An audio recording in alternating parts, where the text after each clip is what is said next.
Every time someone tests you, they've already classified you as prey. Your restraint isn't virtue, it's permission to be probed, cornered, and replaced. You were taught to mislabel aggression as misunderstanding, to call pressure conflict, to believe disrespect is accidental. That lie is why you keep losing ground. A test is never confusion, it is measurement. When someone interrupts you, questions your boundaries, delays compliance, jokes at your expense, or just checks how far they can go. This is not social noise. It is a probe, a calibrated push to extract data. Will you resist, collapse, negotiate, or submit? Most men fail here because they frame tests morally instead of strategically.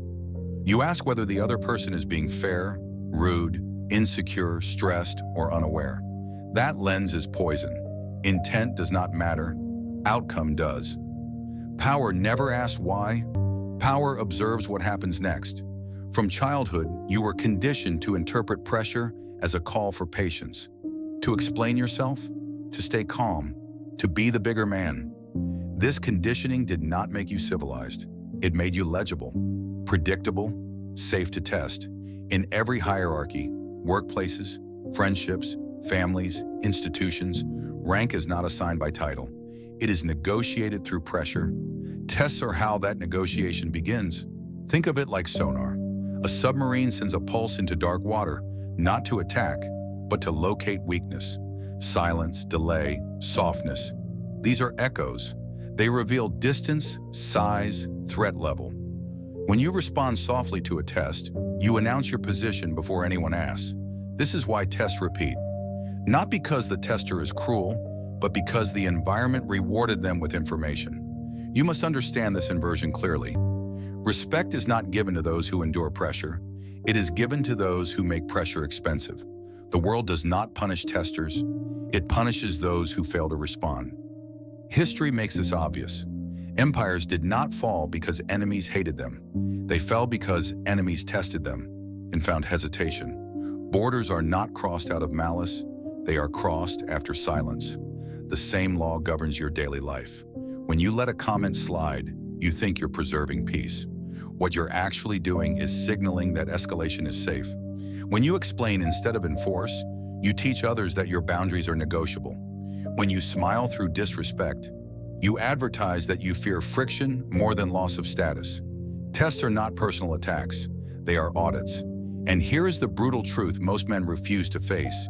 You are tested in proportion to how exploitable you appear. Not how kind you are, not how intelligent, not how principled, how exploitable. This is why good men are tested more often. Not because goodness attracts cruelty, but because goodness without enforcement reads as weakness.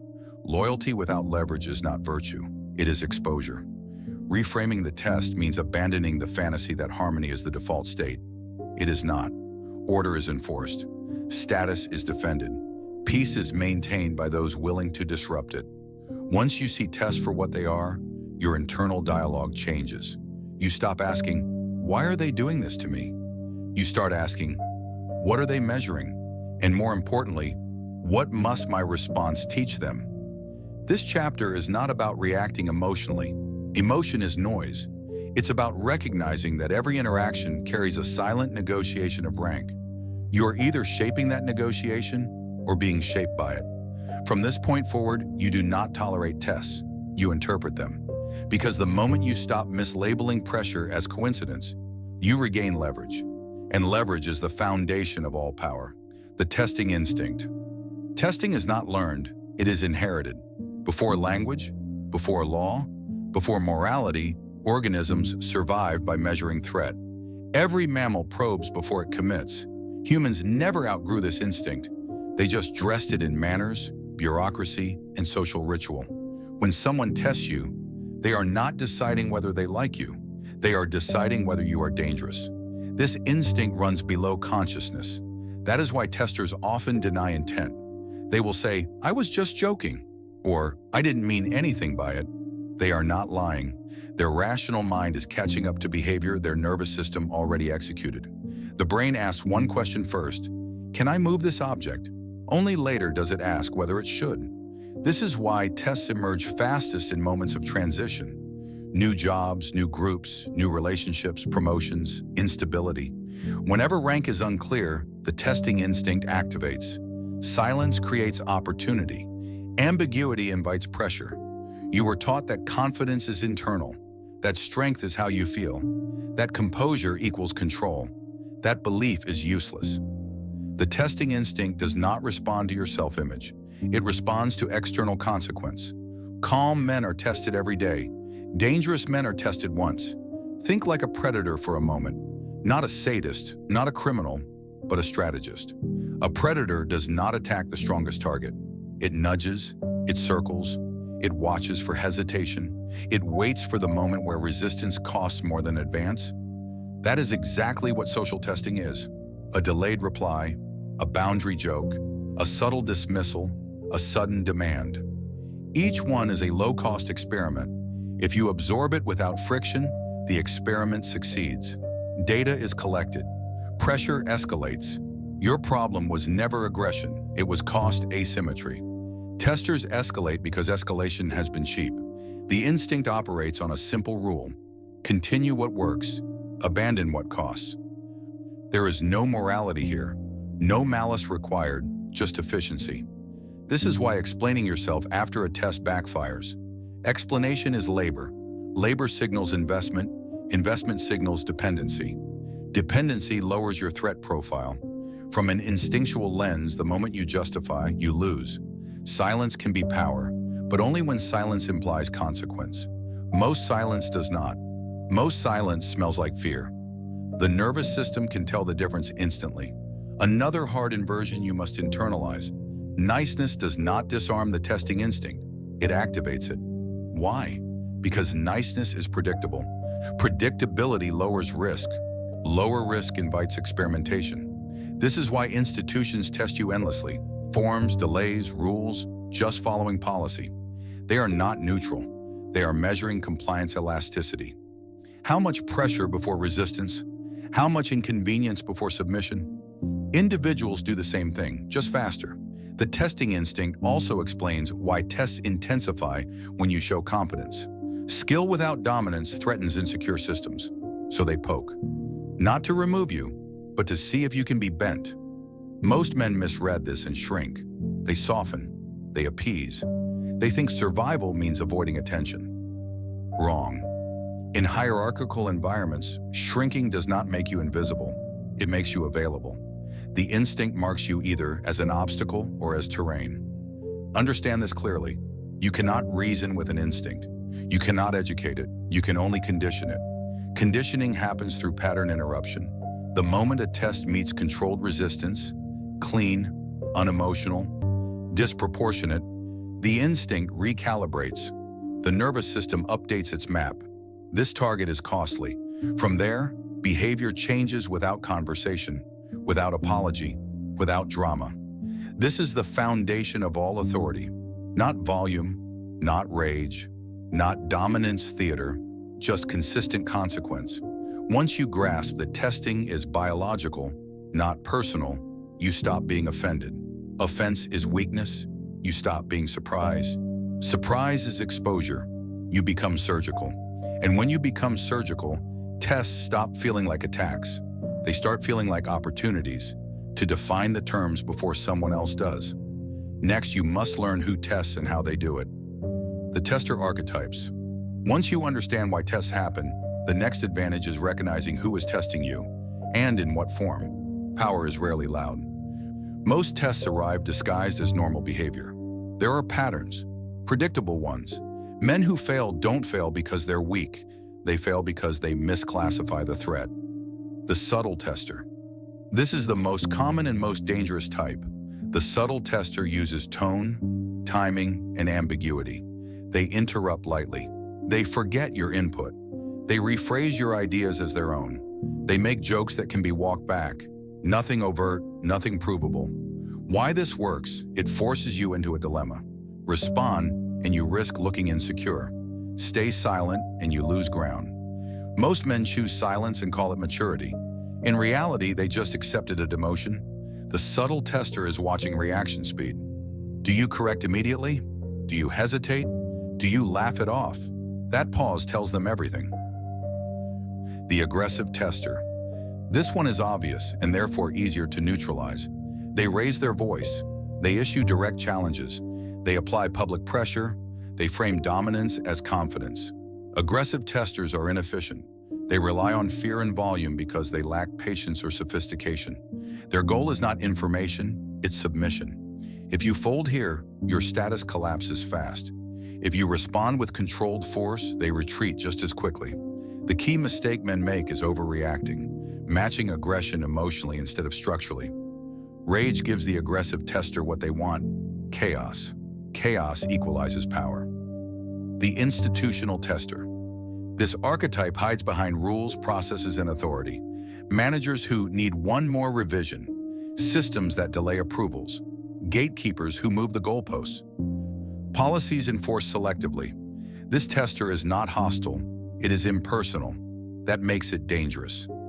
Institutions test for endurance, not strength. They measure how much friction you tolerate before complying or quitting.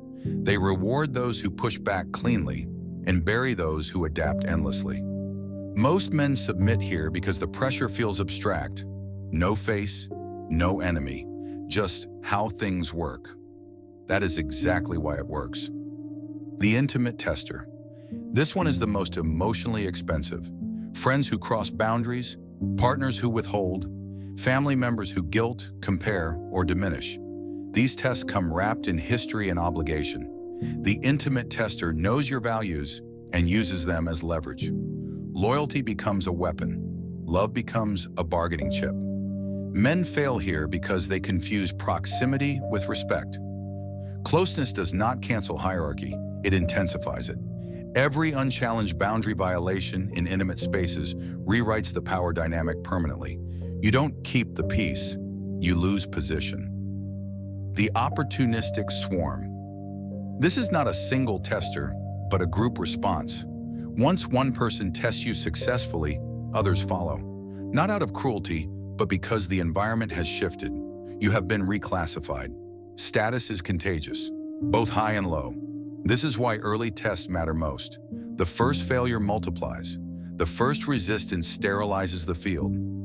Here is the strategic advantage. Once you can identify the archetype, you stop improvising. You don't argue with the subtle tester. You don't rage at the aggressive one. You don't plead with institutions.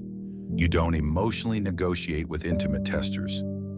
Each archetype requires a specific form of pressure, not reaction, pressure. Men who lose power treat every test the same. Men who keep power adapt response without changing tone. Cold, minimal, disproportionate. The goal is never to win an argument. The goal is to collapse the tester's incentive structure, make further testing inefficient.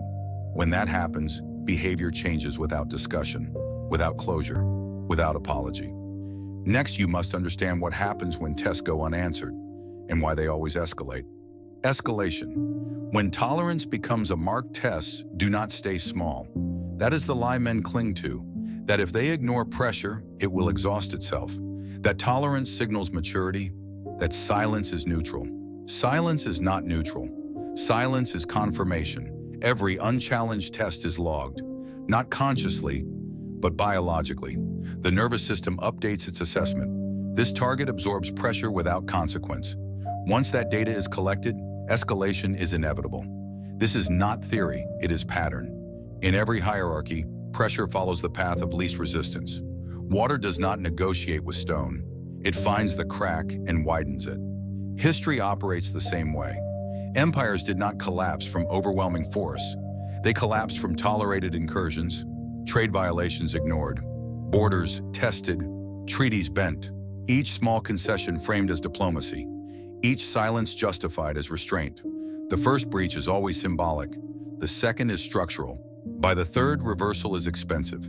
The same law governs your life. When someone disrespects your time once, it is curiosity. When they do it twice, it is strategy. When it becomes routine, it is entitlement. Men misread escalation because it feels gradual. No single moment feels worth confrontation. That is the trap. Power is rarely seized in one move. It is extracted in increments. Here is the uncomfortable inversion. People escalate not because they hate you, but because you survived the last test. Survival without retaliation teaches them that escalation is safe. This is why being patient fails. Patience without threat is not patience. It is permission. Look at social environments where this is most visible. Workplaces, schools, prisons, military units. In each, rank is enforced early. Small challenges are met decisively, not emotionally, decisively. The man who ignores the first test does not look composed. He looks unguarded, and unguarded assets attract acquisition. Escalation also changes form. What starts as jokes becomes demands. What starts as delays becomes denial. What starts as disrespect becomes exclusion. By the time men react, they are no longer defending status. They are trying to recover it. Recovery is always harder than defense. Another truth you must accept: escalation recruits witnesses. Once others observe you absorbing pressure, they adjust their behavior accordingly. Some pile on, others withdraw respect silently. No announcement is made, no vote is taken. Status decays quietly. This is why men feel blindsided. It happened out of nowhere. It didn't. It happened slowly, in moments you chose comfort over friction. Escalation is not cruelty, it is optimization. The environment optimizes around your tolerance level. If you tolerate disrespect, you will receive more. If you tolerate inefficiency, you will be burdened. If you tolerate boundary erosion, you will be managed. And once escalation is established, moral appeals become useless. Explaining how something makes you feel is irrelevant. The system already classified you. This is why reactive outbursts fail. They arrive too late. They look emotional. They contradict the historical data your behavior already provided. Power does not respond to speeches. It responds to pattern disruption. That is the strategic window most men miss. They wait for the pressure to become unbearable before acting. By then, the cost of reversal is high, and retaliation invites counter-escalation. The correct moment is earlier, cleaner, smaller, colder. You do not stop escalation by matching force. You stop it by changing incentives. That requires a behavioral shift, one that most men resist because it feels unnatural, even cruel.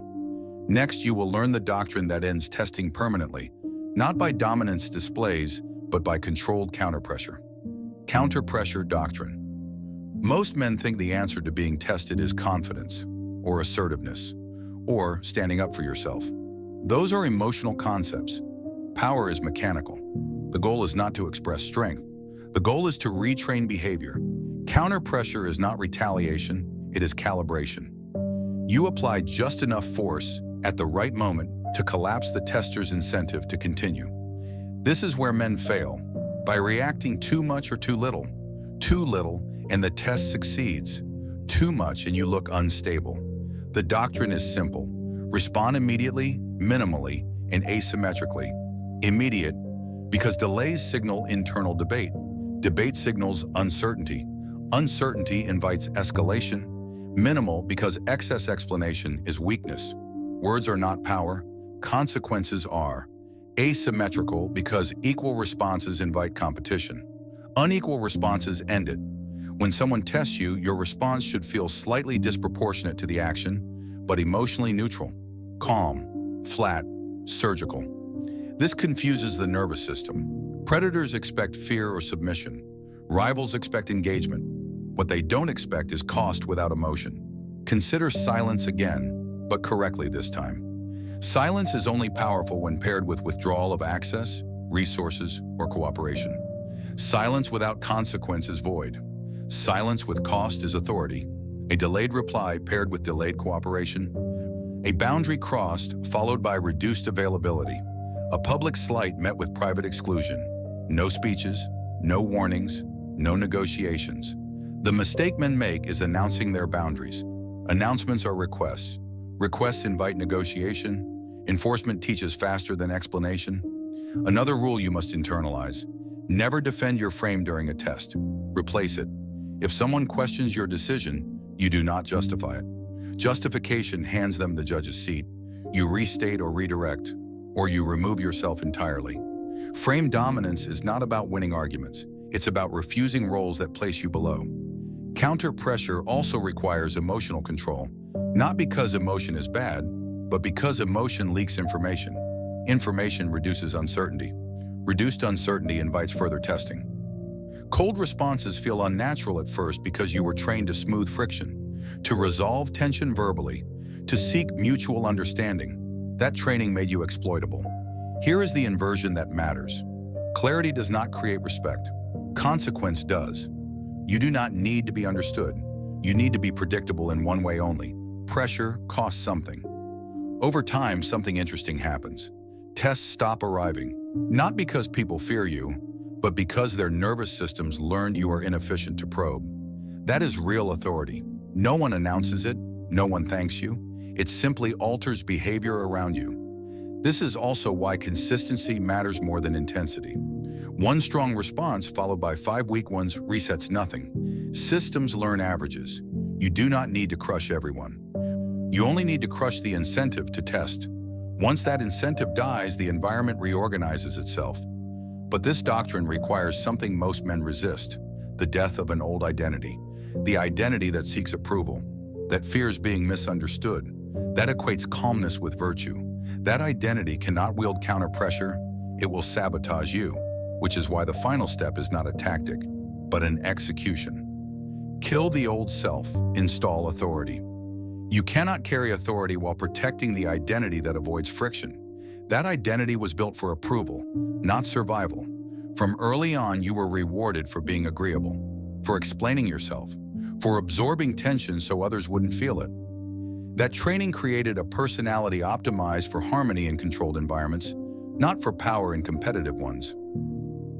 That version of you is obsolete. Authority does not coexist with the need to be liked. The two pull in opposite directions. One seeks alignment, the other enforces order. This is the identity death most men resist because it feels like betrayal of values, of upbringing, of the good man narrative they were sold. But understand this clearly. The old identity is not moral. It is conditioned. It was designed to make you manageable. You feel guilt when you apply pressure because guilt was installed as a leash. It activates when you disrupt comfort. That discomfort is not a signal of wrongdoing. It is withdrawal symptoms. The men who keep power are not cruel. They are unavailable to manipulation through emotion. They do not explain. They do not overreact. They do not rush to repair tension they did not create. This is what installing authority looks like in practice. You stop narrating your decisions. You stop filling silence. You stop rescuing others from consequences. You let outcomes speak. The old self believes respect comes from being understood. The new self understands that respect comes from consistency. Consistency in boundaries. Consistency in response. Consistency in withdrawal when lines are crossed. This is why authority feels quiet. There is no need for display. Display is for those unsure of position. Another critical shift: you stop seeing yourself as a participant in every interaction. Sometimes the strongest move is non-participation. Removal, absence. Access is leverage. When you deny access without explanation, you introduce uncertainty. Uncertainty recalibrates behavior faster than confrontation. The old self fears this because it wants closure. It wants to be seen as fair. It wants moral resolution. Power does not need closure. It needs alignment or distance. Identity death also means accepting something uncomfortable. Some people will resent the new you, not because you changed unfairly, but because you removed their advantage. Resentment is a side effect of boundary enforcement. It is not a sign of failure. Here is the final inversion of this chapter. You are not here to be understood. You are here to be untested. When tests disappear, peace follows. Not the fragile peace of appeasement, but the stable peace of deterrence. The man you are becoming does not seek dominance. He makes dominance unnecessary. That is authority. What remains is the final warning, the selection principle most men ignore until it's too late. Final selection. Here is the rule no one tells you until you've already paid for it. Power is selective. It does not belong to everyone who wants it. It does not reward effort, intention, or morality. It selects those whose behavior aligns with its logic. You are being evaluated constantly, not by words, but by outcomes. Every time you absorb pressure without consequence, you are sorted. Every time you hesitate, you are ranked. Every time you explain instead of enforce, you are categorized. Selection is not dramatic. There is no ceremony, no announcement, just doors that stop opening, voices that stop listening, tests that turn into commands. Most men think they are losing because the world is unfair. They are wrong. They are losing because they broadcast compliance through behavior while expecting respect in return. That trade never clears. Here is the final warning. Once a system learns you are manageable, it will never voluntarily forget. Reputation compounds. Behavior sets precedent. Precedent becomes policy. This is why early resistance matters more than late outrage. Why small moments matter more than big speeches. Why the man who enforces once cleanly never has to enforce again. You are not required to dominate everyone. You are required to make domination costly. If you do not, others will do it for you, slowly, politely, legally, socially. This is the selection principle. Those who adapt become invisible to pressure. Those who don't become infrastructure. Understand what is being asked of you. Not aggression, not cruelty, not ego. Precision. The willingness to disrupt comfort before comfort is weaponized against you. The willingness to let relationships, roles, and perceptions die when they no longer serve sovereignty. Most men will not do this. They will rationalize, they will delay, they will wait for one more sign. That hesitation is the final test, and it selects against them. You now know the mechanism. What you do with it determines which side of the hierarchy you occupy, asset or authority. Choose carefully.